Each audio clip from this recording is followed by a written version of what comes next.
The first knot is called the simple overhand knot. Take the bitter end and just take it over and draw it tight. It is the overhand, simple overhand knot. It's also used as a stopper knot to prevent lines from running through sheaves of blocks. The second knot is called the stevedore knot. Some people pronounce it stevedore, but it's stevedore knot. It's also used by longshoremen, loaders on docks for loading cargo. It too is used as a stopper knot to prevent the lines from accidentally running through the sheaves and blocks.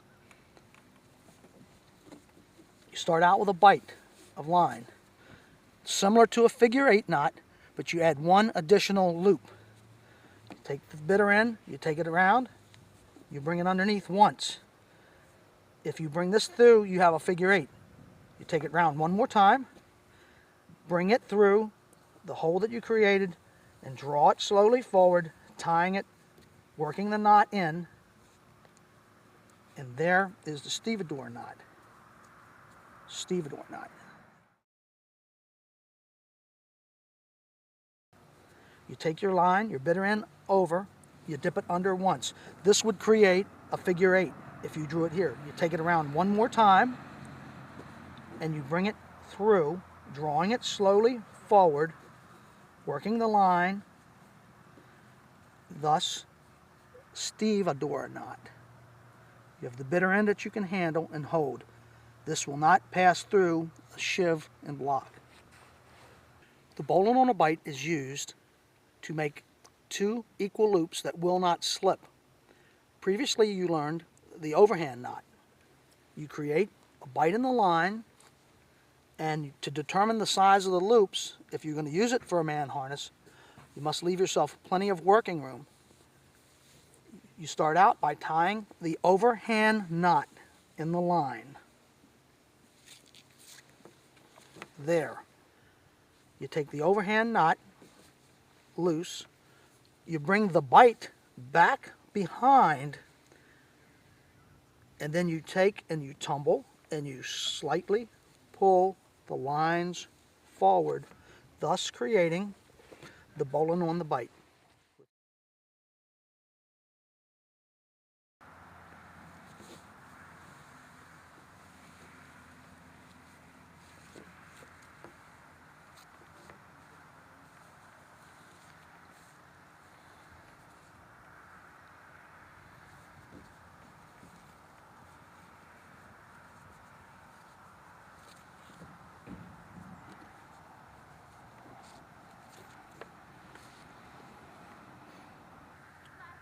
The fourth knot is the timber hitch. You start out by tying the basic overhand knot. As you see, the overhand knot. You bring it back, creating an eye. Taking it 1, 2, 3, 4 times, and drawing it tight. If you go the other direction, it will fail. You're creating an eye. Again, you're here. You start tying an overhand knot, drawing it up, creating the eye, and going in the same direction 3 to 4 turns, creating the eye. Thus, the timber hitch, 3 to 4 turns. It's used for pulling masts, spars, or towing in water. The fifth is the rolling hitch, and it's similar to a clove hitch. It's tied, it gives added strength by adding one additional loop to a clove hitch. It starts out with one loop, a second loop, and you draw it across, drop it down, and create the loop that comes up through, which is the rolling hitch. It's nothing but a clove hitch with an extra round turn. One more time. You start out by dropping a line over, taking it once, taking it a second time around, dropping it over the top. The loop that you create, just put your hand through, and you've got the rolling hitch. It gives you added strength. This being the working end, this being the bitter end or the standing end. See the tension that it gives for the rolling hitch. One of the knots is the marling hitch, or reefing hitch is used. You take, if you're right-handed, you can turn half hitches in. Again, it's called the marling hitch. A series of half hitches. And if you're left-handed, you just turn them the opposite direction. You turn them away from you, which you're getting the same effect. The same effect. So this is the marling hitch. Again, from the timber hitch, you can go inside. If you're left-handed, you can go outside.